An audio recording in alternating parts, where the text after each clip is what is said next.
when you don't know who you are and when you don't know how you work or how your energy works, then of course you're going to be looking outside of you to be like, what fits for me? Can someone tell me? But having the blueprint in front of you, whatever that is, the astrology chart, the gene keys thing, the human design thing, it helps you come back home to yourself and start to play with your own energy and also discern like what's yours and what's not. When people wake up to the reality that, oh, energy is a thing and I'm an empath and I feel things. Well, what if you didn't know how to discern what was yours and what wasn't, and all these things started entering your field, and you also were influenced by other people's direction, by other people's trajectory, by other people's emotions, by other people's thoughts, because you didn't know what was yours and what wasn't. And I think we can get so influenced by the noise. And just opening the Facebook app that you're on right now, it's noisy. And sometimes we just like things just plop in. If you have an open head and nodular, plop in, or people are feeling like immense amount of anxiety, or people are feeling all these emotions, they don't know why. And when we don't know why, we are thinking, feeling, experiencing what we're feeling, and we don't realize it's someone else's. We immediately be like, man, I'm anxious, I wonder what I'm anxious about. Oh, I'm anxious about this. And then we find the thing, and then we kind of swirl down into the hole, into the abyss, because we think it's ours, and then right down we go, because we looked, found, and sunk. And I love being able to use these systems to start to get to know, where am I defined? Where is the energy coming from inside of me? And where am I open to receive? I think sometimes we also, when we find our openness, like say you have an open emotional center and it's really open and it gives you a lot of anxiety to be able to feel everybody's emotions. And so over time you decided to like put the drawbridge up, put the walls and barriers up, because I don't want to feel anything, because feeling too much is too intense and I don't have the wherewithal to know how to deal with other people's emotions or to know that it's mine. So I just rather not feel. And I feel like I mean, learning your human design helps you open those back up, like accepting in your openness. Is it scary to accept everything? Do we tend to reject and push out because it's too much? Yeah. What do you guys think? I kind of went, that's just what's alive in me right now. I mean, I think you are making a very important point why the name of the group is Gene Keys and Human Design. Because if you are into Gene Keys, what Ashley is speaking about right now might not really, not that it doesn't resonate, but it's just you're kind of lost. And I feel what you are saying is so important because the body graph is showing us how energy moves, both how we take in energy like a filter, everything is around, but it's also showing us what you are saying, the definition of like, who are we in the world? What are we expressing in the world? How are we impacting others that might feel anxiety or something else with our signature in the world? And for me, sometimes, we have heard me say before that for me, Gene Keys is not a standalone system. And somehow I feel like human design is not a standalone system either, because Gene Keys came after and it's a development from human design. So to do human design and not really look at this amazing system that came after, I feel like that's not the whole truth. And the same thing to build a system on something that has been already, but to not recognize where it came from, that also for me feels like we are not bridging that gap that for me has helped me so much to understand myself and understand others. And that's what I hope that posts in this group are actually going to reflect, that bridging, where we don't just look at the Gene Keys. Or when I say, okay, my cross is 2-1, 13-7, that's usually what I say, instead of saying I'm the cross of the Sphinx, because in Gene Keys words, we don't know what the Sphinx is. But if I say that's the order of my activation sequence or my incarnation cross, to really start to see, even if we don't really speak about profile in the Gene Keys, we might say I'm a 4th line life's work and a 6th line purpose. Well, that is the same as saying I'm a 4-6. So I'm wanting to find that language where there isn't a conflict, and also the way of interacting between people where we aren't aggressing others for saying gate or Gene Key or hexagram. It's not about like pointing out the words. It's about coming together and getting an understanding of like what you are saying, actually, how we work, how we impact other, what's really influencing us, and knowing ourselves from the inside out and not from the outside in. Yeah, I love that too, because with Gene Keys, I remember the first time I printed out my profile and I held it in my hand. I knew it was the truth of who I was. And then I started studying and contemplating my activation sequence, my Venus sequence, and I learned a lot, but some of it still didn't make sense to me, and I think actually what you so beautifully expressed is with human design, I'm able to make sense of why something is, or why is it that I do this when I know my profile is this, and it helps me to understand and embrace myself even more. Mm. I like looking at the Gene Keys as a journey and as a map. And it just, I mean, it helps you return back home to yourself, and you get to move through your 7-year cycles. You get to go back to your childhood and move into your heart. Because I feel like when we get so far away from ourselves and we get so fragmented, we start shutting down and closing our heart, because it's like, I need to preserve this thing, because I mean, people keep taking from me. I don't know what's right and what's wrong. I love these people, and they just keep saying, abandon this, let go of this, here, do this and that. We get so conditioned. It's like the homogenization that happens in school, right? Sit down, shut up, raise your hand if you want to talk. Like, there's no creative expression at all in school. It's like you get that in preschool and kindergarten, and then you start like drilling into the importance of your mind is important. That's all that matters, is like things need to make sense, and you need to add and subtract and yada yada yada. And like even history, like the history books are biased. It's what they want you to know, and they could leave out whatever they want to leave out. So it's like our whole experience in school has been orchestrated by, I'm going to go with these publishers because their core values is this, and these are the core values I want to like push into people. Or this person is like more about this, so this is the way that we're going to teach this. And I feel like it doesn't help, because we're all so unique, and that's what human design speaks to, is that we're differentiated, we're different people, we're all unique. No one design is the same. It's not. You can't, even if you were born in the same hospital at the same time, you're going to have blood moving through your veins that also has energy attached to it, that was from your ancestry, from your lineage. Like, there's so many other things that go into what makes you you, than just like the gates that are activated. Because even if I have, gate 46, and I grew up in a home where it was like, be in your body, listen to your body, play, enjoy, have fun. Or Joe Schmo down the street who has the 46 as well, which is like, about the body. And his parents are like, you got to grow up. Like, we got to put food on the table. You have 5 siblings, and you're going to grow up, and you're going to be in charge. And serious, serious, serious, you don't get to play anymore. Shut down everything and just be who I need you to be. And be super serious about things. We're worried about money. We're worried about this. Life is serious. You know, it's completely different. You may have the same design, but your conditioning has made you who you are. And that's something, the same design. We are speaking about the hexagrams and the lines usually, and that's the first decimal. The line is changing every day if we think on a yearly basis.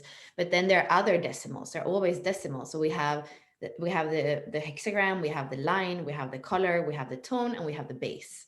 So if you think, even if you're born just a second after, a few seconds, there's always in what we call base theory in human design, there's always going to be like something's going to be different. And sometimes it's kind of two twins that are they are the same, like polarity is something, feminine and masculine. Like they are the same, but they are expressing the other side of the coin. And that's what we can even explain that with human design in a way. We don't see that in the gene keys because we are only using the closer planet and then Jupiter in the pearl sequence. So we don't, there are things that we don't see with just 11 planets, that when we are bringing human design in and we see all the planets, they are actually there. And we also look at least in the sun and earth and in the nodes, we are looking at the motivation, we are looking at the tone. And this is something that we are starting to even see in our little team, that, for example, motivation, which is the color that is on your personality sun, is super, super important, because it's like, it's how you can observe your mind in why is it doing this or that. And when you become, because at the end of the day, those systems are all about awareness. They are not to box us in. They are here to allow us to become aware of how we are creating our lives, and how we are nurturing or not nurturing our relationships, which is relationship with other and relationship with self. And that is something that, we feel like there is something more in human design mechanics, because so far, especially what we have done with the public, basically has been very much gene keys supported by the beautiful system of human design that is underpinning it. And where we are going now in our own exploration as well is to go a little bit more into the mechanics and even the advanced mechanics of human design, so that we can undo some of these things that Ashley was speaking about in the beginning, where it's kind of autopilot. But when we start to kind of pull these strings, we can get a better understanding and more awareness. And at the end of the day, I don't feel like it's about changing necessarily. It's about becoming aware. And once we are aware, we actually start having a choice that before we didn't feel like we had. So that's what I'm excited about, and even this thing about motivation that we're going to touch on even in our masterclass that we're inviting everybody to next week. So that was a good kind of segue to be able to actually mention that to everybody. Mhm. Yeah, we start April 6th. It's called Threshold, the Courage to Thrive. And we wanted to come on here to talk about thriving by design and what that means. Because I don't think a lot of people even realize that they're just surviving. We're just surviving here because there's a lot of things that we can't control. And so when we feel out of control, I think what we tend to do is to numb, is to feed our addictions, is to like, oh, I can't do anything about that. So let me just like, ignorance is bliss, and even though I feel anxious about this, I'm just going to scroll, or whatever it is. We find ways to numb, and I think that cuts us off from our body, that cuts us off from like our soul that's speaking to us, that's telling us like, this is the right decision for you, this is what you need to do. Who cares about what's happening out there? Making the right decisions for you in every moment is what's going to help you thrive, versus being so anxious about the bigger picture and what's happening in the collective worldview. It's really hard for people to be like, you know, especially if you're transpersonal, like feeling like I need to change the world. But really, it's just about like changing yourself. And like Bella said, it's through the choices that you make. The choice to either numb, or the choice to choose the thing that brings you joy, and to be that light, and to have that peace, and to live life, by saying yes to things that are aligned for you and that light you up. And I think that's what people tend. Who am I to be happy now? Who am I to like be lighthearted? Who am I to choose joy? There's so many things happening over here. Who am I to spend this money when there's so many people struggling? Who am I? We get so caught up in what everybody else is feeling that maybe we're feeling guilt or whatever it is. So I don't know what the story is, or why we don't give ourselves the joy, don't give ourselves the opportunity to thrive. But everybody has a story. And the more we can have awareness and mindfulness and just come back and be like, there's a better option for me. I get to choose something different that might be more exciting, more joyful, like tapping into delight. I don't know. I just feel that 46 now so much right now just feels important. It just feels important to me. So I just want to add to that, numbing is often not conscious. So it's not really that we say, oh, this is too hard.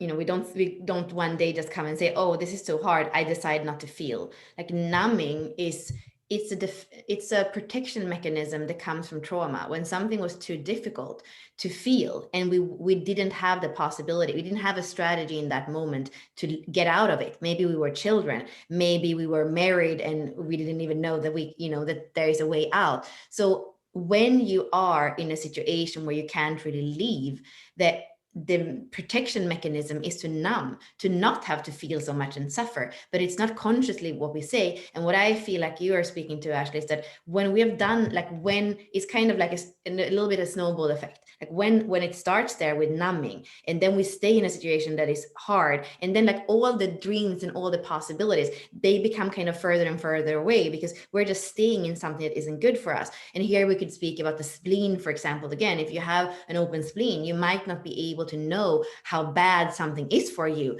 physically, emotionally, mentally, spiritually. You might say just a little bit more. I know that this is not good for me, but I'll stay a little bit more with this job that is full of stress, or with this person that is not ideal for me, but let the kids grow up.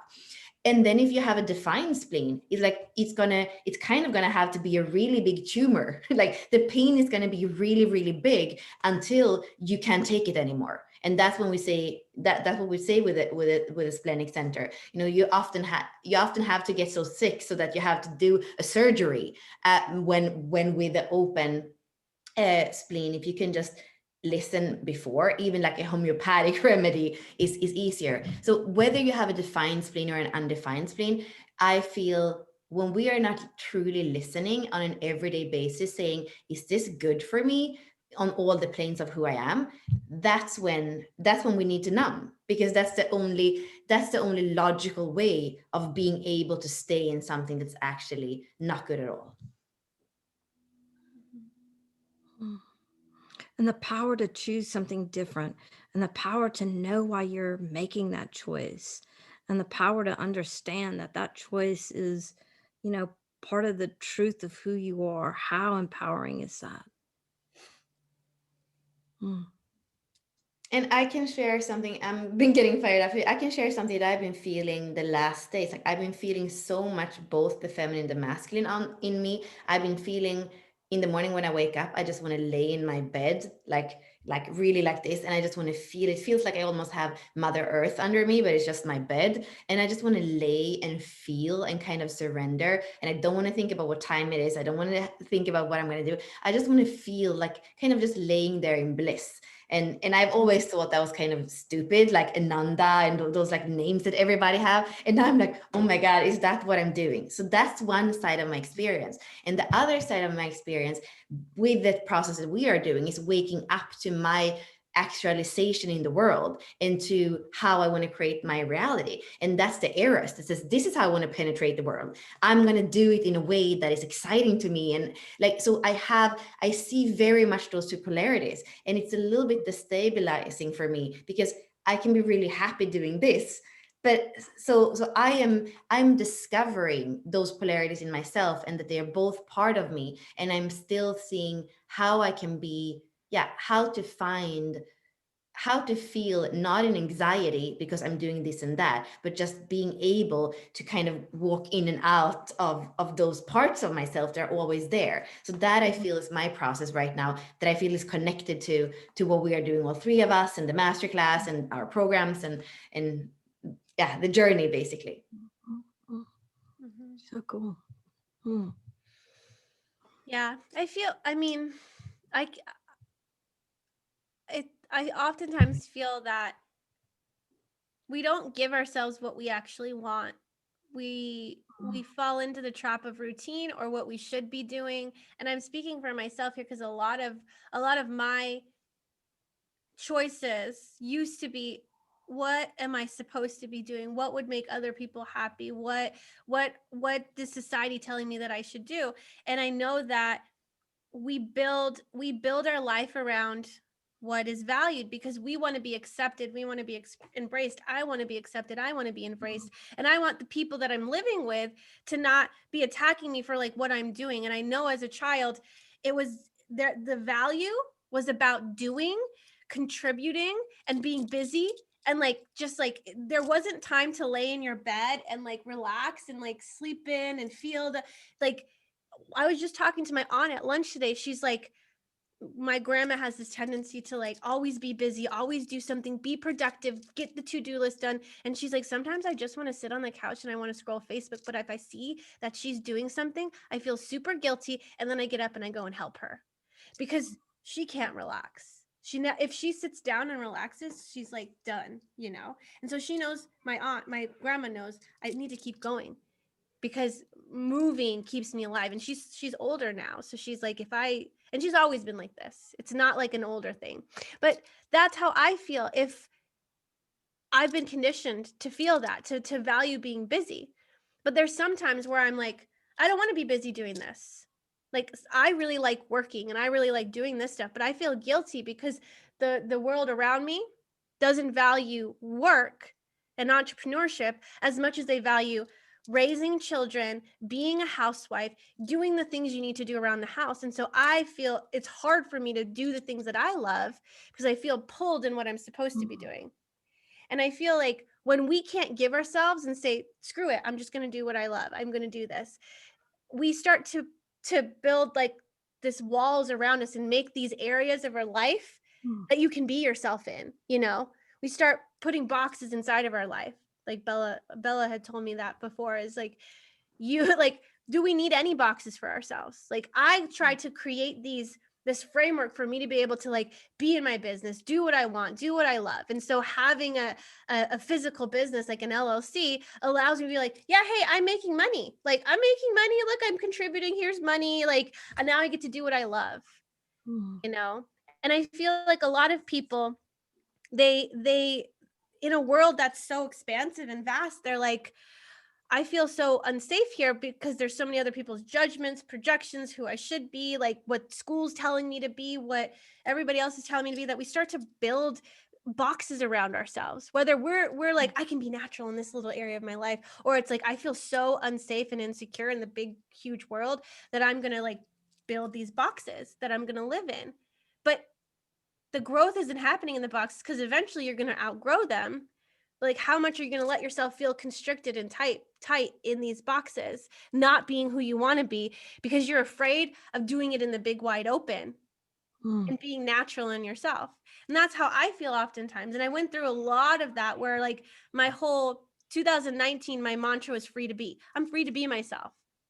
And so that was what everything that I was doing was all about. I'm free to be myself. I don't need to feel guilty because that person's judging me because they think I should be doing this or that. And I've been confronted by people saying, you're spending too much time here. You're doing this, you're doing that. You need to be doing this. But I'm like, but this makes me happy, you know? And it's not enough to be happy. It's like for others. So I don't know. I mean, it's the whole building boxes around ourselves so that we feel like we can be ourselves, or that we feel safe from others.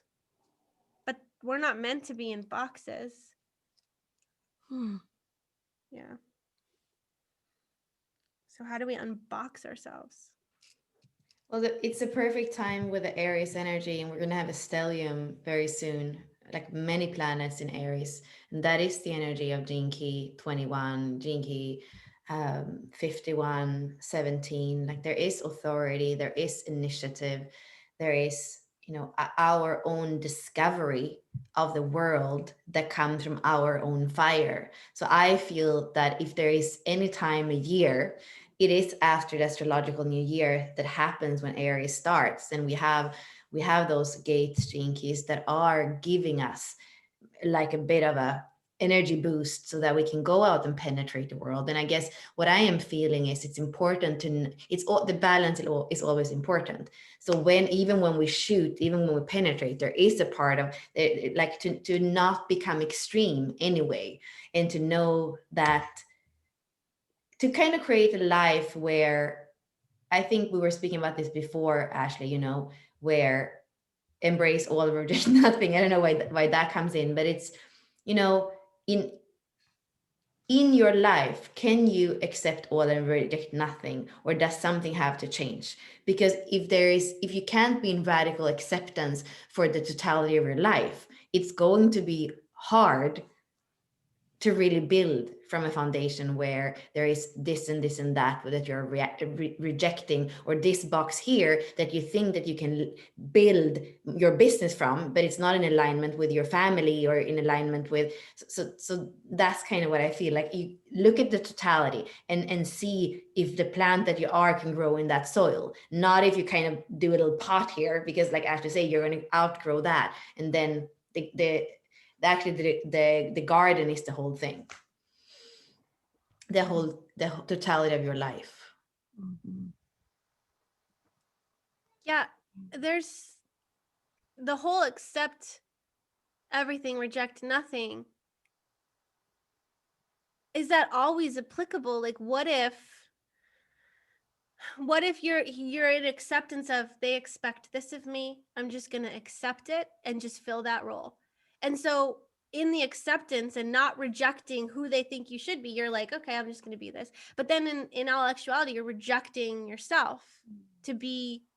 But accepting is not doing. Remember, accepting is just awareness.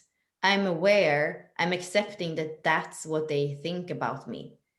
There is no movement in acceptance. It's one of the only places where there is absolutely no movement, I believe.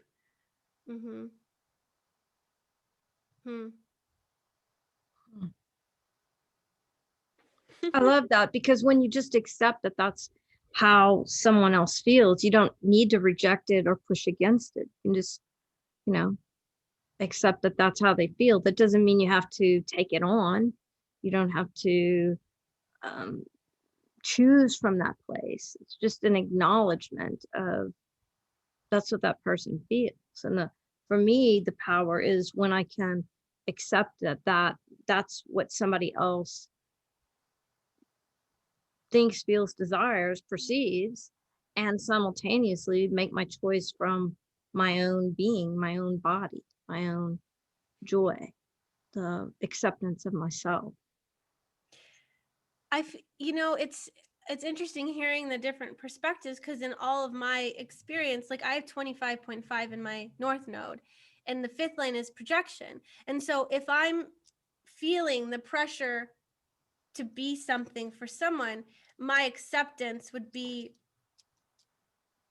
meet what they're wanting me to be who they're wanting me to be. If you're looking at it from a sixth line perspective, it feels like less action oriented. It just feels like this observer. So of course, like being in acceptance is like just observing. There's no movement. I feel so much movement in the fifth line that I'm like, there's a lot of pressure here. You're not going to accept me unless I'm like this. Okay, I'll be like this so that you can accept me. And so I don't know. I'm starting to see the nuances in that as well. I don't know what's right, but I know that how I've looked at it this whole time was that, and then looking at it from the sixth line is a completely different experience for me. And I'm like, wow, can I just observe that and accept the moment and the projection and be like, well, I don't have to do anything, but I accept that that's where you're at and what you're pushing on me. I don't need to feel constricted, like, oh my God, I can't be myself. Now I got to be who you want me to be, Remember for your north node that it's the first gate of the astrological new year. It's super individual. It's Aries 25.5. I feel like there is something with you, the polarity point in Libra, that is always is kind of the peacemaker, and it's going to have the scales, and it's almost like you are kind of falling back in your south node. You don't get the essential bliss of your life. You go to the scales of trying to fix, in the fifth line as well, I guess, that the south node is like that. Yeah, I feel like you are going to your south node. That's why you don't get to experience the liberation of the north node somehow in the 25. That's what, maybe. Yeah, no, that's, I mean, the 25, it's the 25 and the 46, right? 46. Yeah, for sure. It gets super serious for me too. It's like, I'm so happy being myself. And then somebody comes in and it's like, you're doing it wrong. Like, don't. What? There's a wrong? This is so serious. Okay. I get called out for being in my delight. I'm like, yeah, this is so cool. And then I feel guilty because everybody around me is like sacrificing their life and not in delight. and they're surviving and struggling and they're in expectations. And then I'm like, I'm having so much fun and they have no fun in their life. I better be like them, because I feel bad that I'm not. That think that's what's going. I mean, this is unconscious for me, but now I'm like, why would? Yeah, maybe that's it. Because I can't stand when I'm doing something and somebody's sitting down and I'm like, why aren't you doing like I'm doing? You know, how come I can't sit down? I got all this to do. Get up and help me. And that's my mom and that's my grandma and that's everybody. And then when I'm sitting down and I see someone doing, I'm like, oh shit, they're coming near the room. Let me throw my phone over here. I'm not doing nothing. I'm doing something. Oh, it's so hard to get out of the condition. I'm like, oh, I just want to let it all go. I want to let it go. But I watch myself and I observe, but there's so much pressure and tension in me that I'm like, I'm on my phone scrolling, and then I hear the garage open. I'm like, fudge, Justin's home. Throw my phone. Let's go do the dishes. Oh, look, honey, I'm being productive. This is so fun. I can't sit down and scroll my phone. I still can't get over that. And I see myself doing it. I was like, I don't know how to do it any other way. Like, it would be so, what if I did scroll and he came and he said nothing to me? Like, wow, okay, he said nothing. But I'm the one who judges him for being on his phone playing his game. I'm like, you're not with us. You're playing your game. Stop playing your game. Like, I'm judge. So I'm like, of course I think he's going to judge me because I'm judging him all the time. Why are you on your phone playing? Why aren't you with us? So it's just my own judgment that I'm like afraid of. Like, I judge him, but you can't judge me. So let me just give you no opportunity to judge me.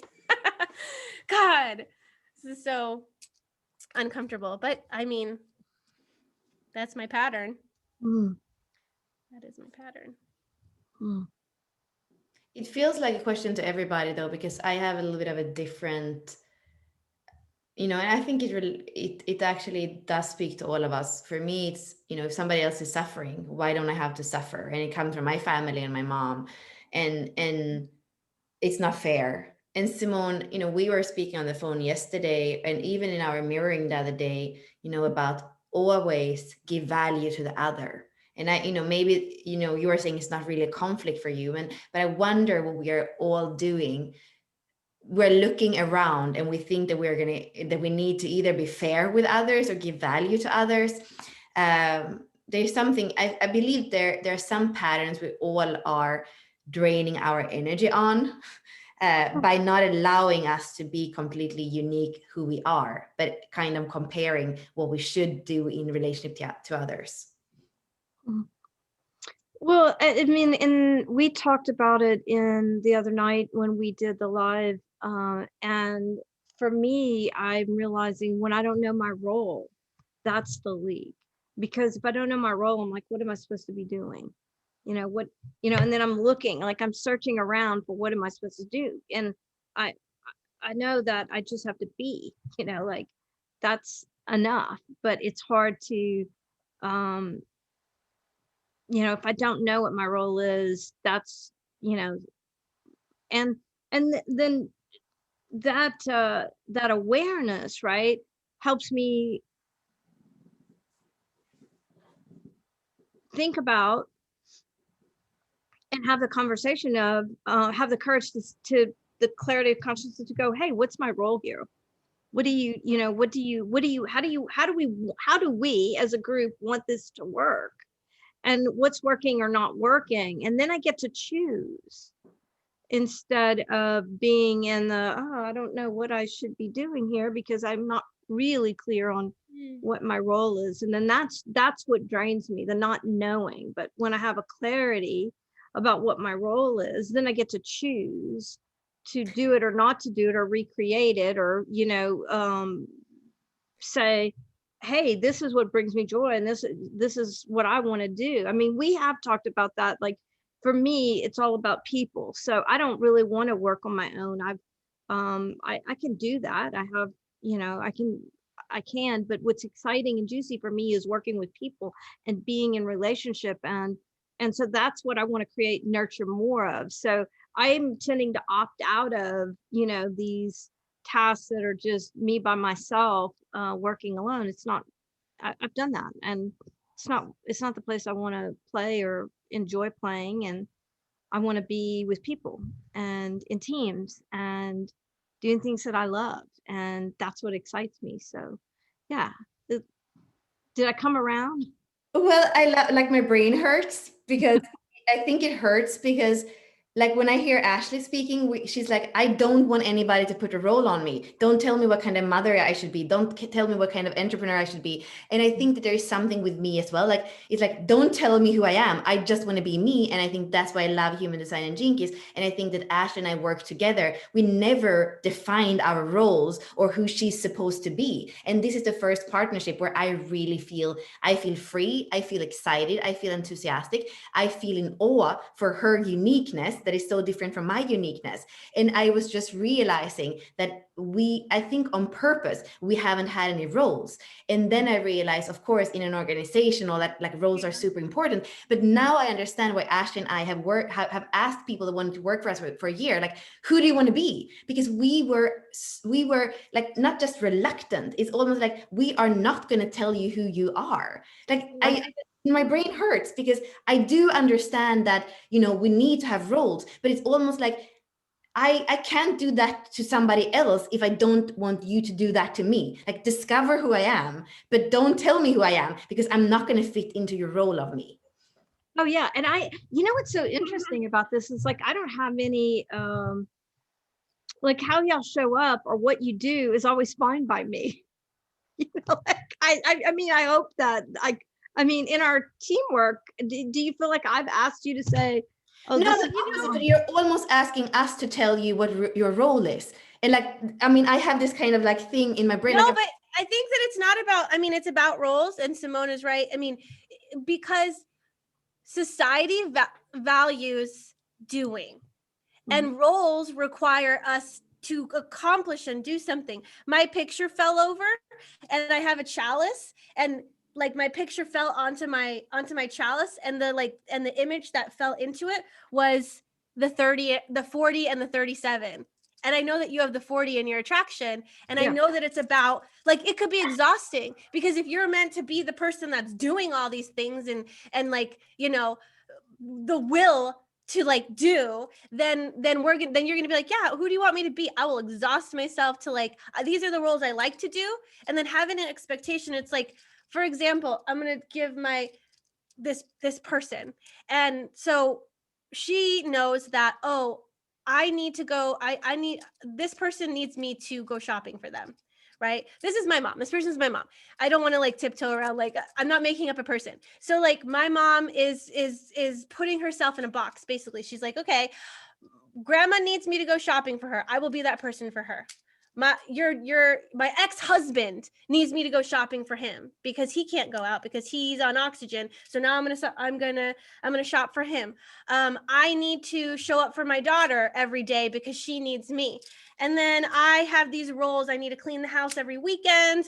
I have to show up in business, and I have to be this person in my business. And then I also have to do this. And then there's no room for her to actually be herself because there's all these expectations and doing, and because our whole family is all about doing, and the value is on doing and contributing. Now she's just boxed herself in, and there's nowhere else for her to experience what she wants to do because like, there's expectations. Her core wound is 42.5. So expectation, fifth line, guilt. If she's not being who somebody wants her to be, then like, she's not filling the role for them. And so she'll be that. And so she just puts herself in a box, right? And I think that we who do you want me to be? Because I know that valuing is doing, and I'm not saying this is you, Simone, but I feel like this is important for like everybody, because we're not free to be in our naturalness and lay in bed and do nothing. I feel like fidgety when I haven't worked all day, and I'm like, shit, I didn't put anything into the business. Okay, what can I do? What is my role? What do I need? Like, let me go on Asana and see what the tasks are, because I feel satisfied when I get something off of my checklist. But to actually like have no responsibilities and not have any tasks, it makes me super uncomfortable to just be like, oh, what do I feel like doing today? So I don't know. We tend to like use the roles to box us in because it gives us consistency, and it gives us like, I'm showing up in this box. It's super secure because I know who I have to be in this box. But if I had no box, then I don't know who I'm supposed to be. And what if someone attacks me for just like sitting and scrolling my phone and having no purpose and having nothing to do? like doing is so valuable for people because people get paid for what they do. Nobody gets paid for just being themselves. Like, I'm going to hire you. You're going to sit in the room right there. And I want you to be the reflector you were meant to be. And I want you to just like feel the energy of the room. And I want you to just like, I don't know, be the transmuter, but whatever it is, but that's even still being like, can anybody just like sit and do nothing? I don't know. Oh, I can. That's divine relaxation, right? That's the 40. The city of the 40 is divine relaxation. Yeah. Yeah, I mean, I have no exactly. problem sitting and doing, and looking out at the water or Neither does my husband. watching a great He has the movie. 40. He has the 40 in his moon, and he values relaxation. And what he always says to all of us is like, guys, you're so loud. Can you just go sit down and relax? Relax is like his word. And I'm like, not everybody values relaxation, hun. He's like, why? It's like the best thing ever. Like, let's just go sit down and relax. Like, but my son who has the 54, if his drive and his value is all about like achievement and like, I don't know, it's like root energy. He doesn't want to sit down. He's like gonna fidget while he's sitting down because it's like not in his blueprint. I don't know. It's everybody's different. But I think for me, it's like, well, I mean, the thing that came up with Bella and I the other day when we were in another meeting was that, we're distributing, we're talking about who wants to take what or what we want to do. And I said I didn't want to do something. And I said, why? And, that's how, I was like, because I don't want to be the public face. I don't want to go out there. I'll help us, talk about who might be good, but I don't want to do that. And it's because I'm volunteering, and most people don't even know I'm volunteering for this thing. And so, I don't want to have to deal with anybody's, well, like, why are you asking me this? Who are you? Like I'm just, and so it made me really clear about that. But it brought up that, that was an issue deeper than just me, that it exists within the organization, and how when there is clarity about what your role is, not that I'm defining you, not that you're defining me, not that I want to define anybody, but when we're clear about what we want to do, then we know what our, then I know. For me also too, it's about I plan my days so that I can take care of myself. And as a projector, I need rest. And so I look at what I'm putting in each day so that I can take care of myself. And like for me, one of the most important things is, and we've talked about this in our group, is that my rest is when I feel most rested when I don't set an alarm, where I just go to bed and then I awaken naturally. And I know for me, I awaken naturally between somewhere between 8 and 9 a.m. And so I resist putting anything in my calendar before 9, or maybe I could say that's a boundary for me, because I know it doesn't matter what time I go to bed. I could read for well into the night, but if I schedule something at 7 or 8 in my calendar where I have to set an alarm and actually wake myself up, I just know from experience that I'm going to be tired and my day is not going to feel like my own. And so I, like when I know what my role is, and I'm saying that I can, not that anybody's trying to define me, but when I have agreed to a certain part or a role, I plan my day so that I can take care of myself. And I really think about what I'm scheduling in. And like when we have a launch going, for instance, I don't schedule many of my personal clients. I will book out because I know that we'll have extra tasks, things that have to be created or done. And I don't feel like you're making me or have an expectation, but I'm a part of the team and I love co-creating with you. So I'm going to make that a priority in my schedule so that I can take care of myself while contributing. And for me, it's nice when I, I know what I'm going to do each day, because, if I have a really busy day on Thursday, for instance, then I'm not going to book a whole lot of things on Wednesday, because I want to take care of myself so that when I do have a commitment, I can show up in my wholeheartedness and be completely present.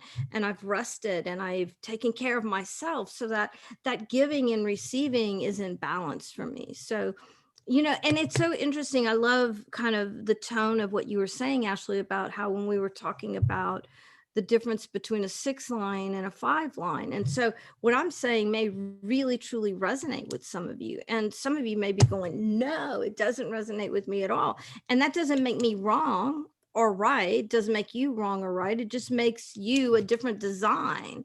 And it's the clarity of consciousness that we each have about that I think is really super fun and fantastic.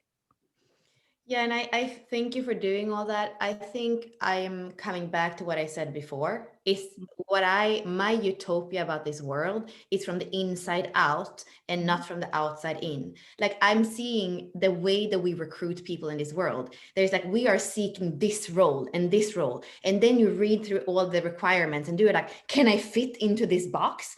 And I feel like what Ashley and I have, wanting to create is like, can we come together and you tell us, this is you. You are somebody who wakens naturally and feels great the rest of the day, and you are taking Wednesdays off. Like, if the person could to say, this is who I am from the inside out, and then to see if there is a fit. That's what I feel is, it's such a more true way of creating a world where we can work and give value without feeling like we're selling our time or selling our soul somehow.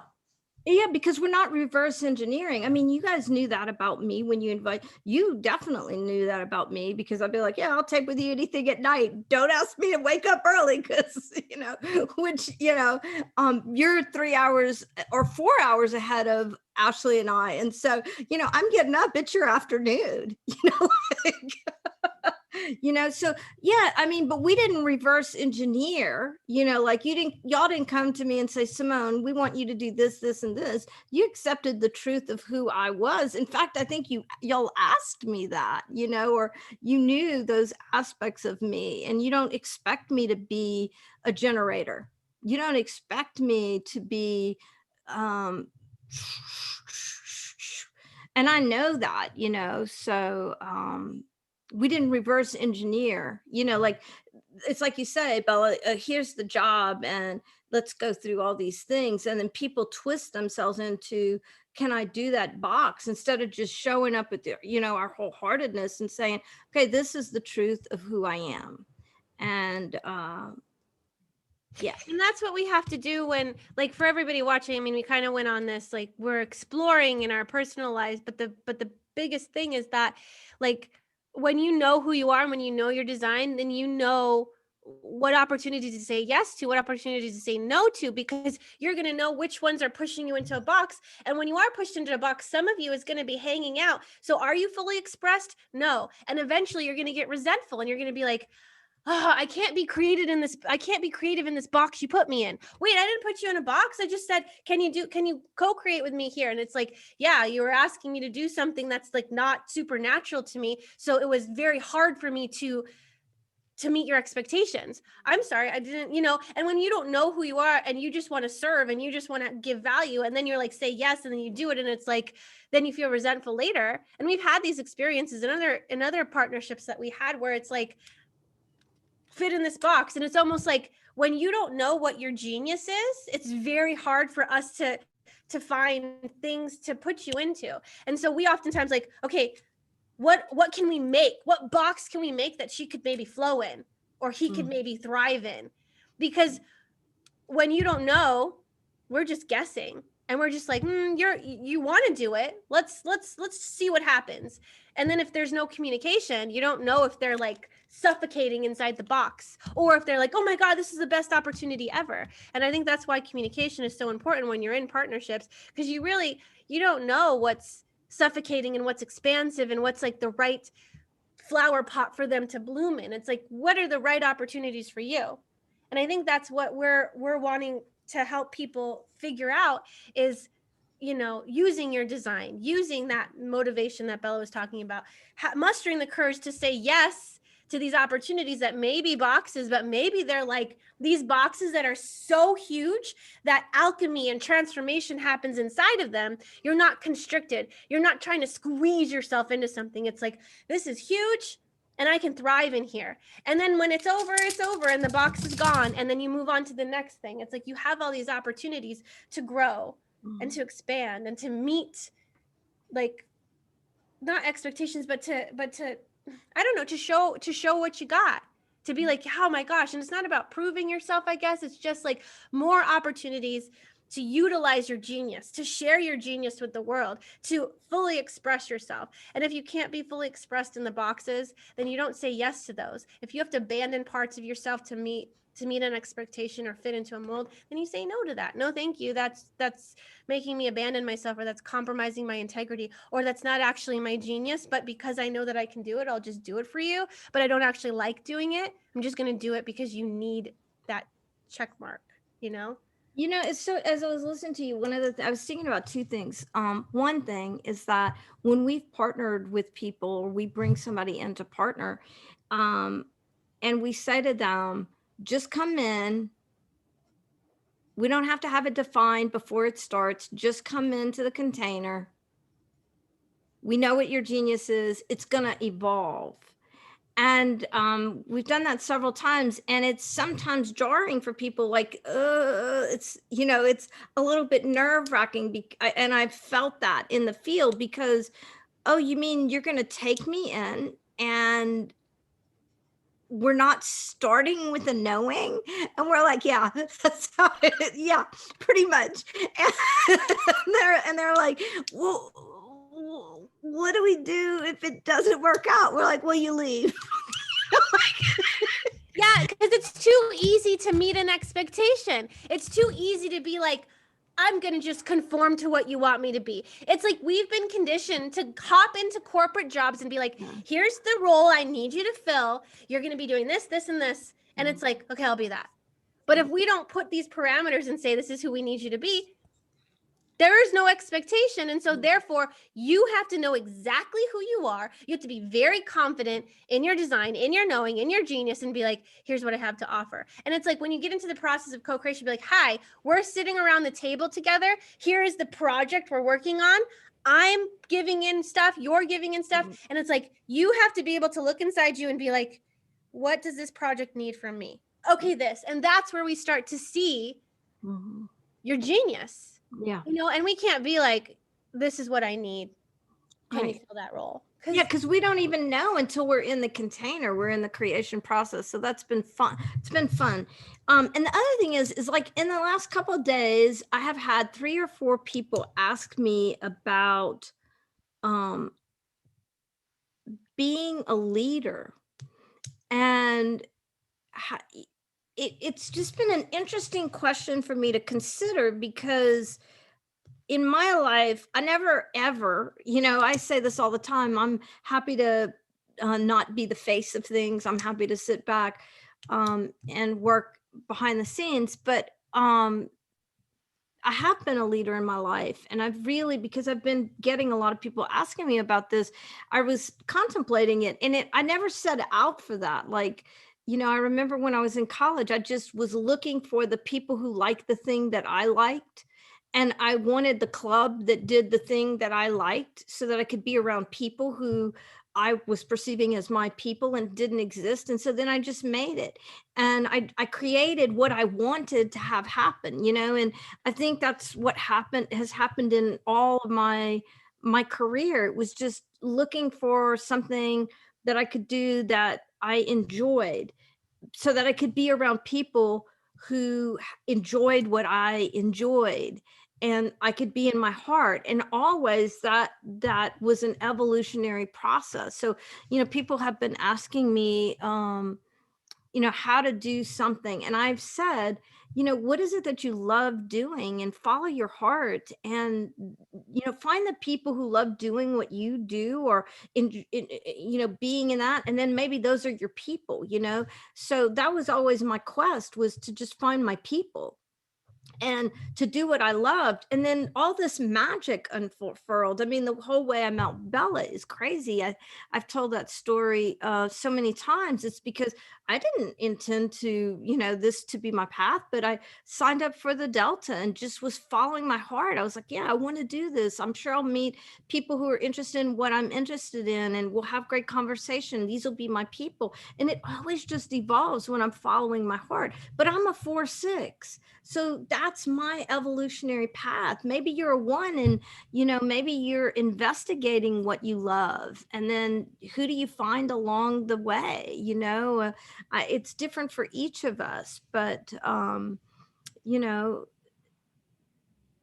I can't see. I've been thinking about this over the last 2 days. Is like, I can't think of any profile where if you aren't following your heart, you'll end up with the environment, the conditions that lift you up. Because when we allow ourselves, when we have the courage to follow our heart, to scroll on Facebook, to watch the movie, to sit on the couch, to go outside and ride your bike, to do whatever it is that it brings you great joy, to investigate and study if that's what really brings you joy. I guess I'm asking and I'm commenting, like, can y'all think of anything where if you're following your heart, your passion, that it doesn't work out for your design? I don't think we're meant to prove it wrong. I think, like, even to ask the people that are watching, like, when were you doing what you love and then it didn't, like, didn't work out for you, I mean, leadership is a huge topic, and something that I'd love to investigate at some point too, with you, in leadership in your design and all that stuff. And I think the most important thing is, like, knowing yourself, because as long as you can have confidence in who you are and what you have to offer, you're going to be the leader, because you're leading yourself with your genius, with your gifts, and people will follow. The ones that don't know how to be in their leadership, the ones that don't know how to be, the ones that don't know what their genius is. I saw a thread and there were so many people on there saying it was like all about the courage, like the confidence to sell or something. Why aren't you confident to sell? And there were so many people saying, like, I don't know what to offer. Like, I have nothing to offer. So there were so many comments about, I don't know what to offer. That's a tragedy for me. That means that you don't know yourself. And that also means that the thing that actually lights you up, maybe you know it, and maybe you think nobody will buy that. Why would somebody buy that? Right? And you're made, and somebody has a resonance with you. There's someone for everyone, and there's something that you're innovating that's for everyone. So people need to stop being afraid of, like, is this going to sell? Like, if you can stand behind your creativity, the thing that you are bringing out into the world, then anybody will buy it. But I think that you can't just go straight to innovation and creation. Like, it's got to come through a filter that you are not covering the holes too, saying, like, oh, I can't be this and I can't be that and this and that. It's like, when you know your design and when you are confident and in integrity with yourself, what comes out of you is very natural. What comes out of you is you, versus I'm going to make what she makes. Like, I'm going to replicate that. Let me follow the recipe. And then it's like, nailed it, didn't nail it. I think that's the whole purpose of this, is thriving by design, right? Going back to that. We're here to thrive by design. How do you thrive by design? You got to know your design. And to know your design, you're going to have opportunities, potential, people, possibilities, conversations, all these things that you're like, I don't know why I'm scrolling Facebook, but I'm on. Oh, and now I have a conversation. And now this popped out. Or I don't know why I'm taking this left turn and I'm going to the supermarket when I didn't have that plan, and then bump into somebody. It's like, you're going to have all, like, when you can listen to your heart and listen to your intuition, you're going to start to have experiences that are going to help you align to your design, or not. But I think that if you are not going inward, as long as you are aware of the roads that you're taking, the decisions that you're making, you're going to always have potential to come back to yourself, or not, or abandon yourself, or fragment yourself. It's like, but look at every opportunity. It's like, am I compromising, or am I like always returning to myself? And who are you? That was the question that woke me up. Who am I? So I feel like if you're attracted to human design and Gene Keys, you're asking that question, who am I? I want to thrive. I know there's something better. I know that there's more for me here. So if you're seeking, just go inside and really start to get to know yourself and what you love. Like Simone was saying, Just find what you love, and that's what you're going to bring to the world, and that's enough. Yeah. Bella, what do you say? You've been quiet because we've been like rambling. Stop the open throats from talking. I think it's time to close soon. We've been on for like a really long time, and I know that. Thank you so much, those of you that have been on and watching us, and we'd love to know, like, what's your experience? What lit up for you here? What resonated for you? You know, and do you have anything else to add or contribute? Because this can be a conversation. That's the thing too. What needs to go out? What is it in your life that doesn't allow you to lay in your bed in the morning and self pleasure and feel bliss?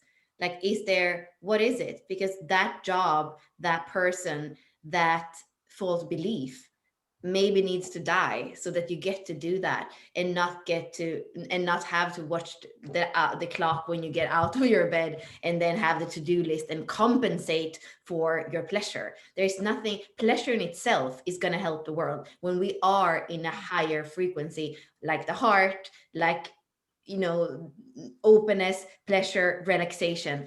That already is what's going to lead us towards an evolution that is higher than what we are seeing right now. So for me, the question is, what needs to die in order for you to express yourself fully? What needs to go out so that you can be you?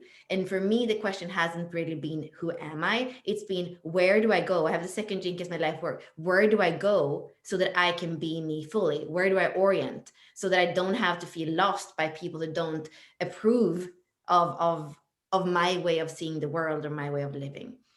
So maybe you need to let something die, or maybe you need to orient yourself to another place on this beautiful earth, and then finding the courage to do that. Maybe it's another work team where you get to say, this is who I am, this is how I can help.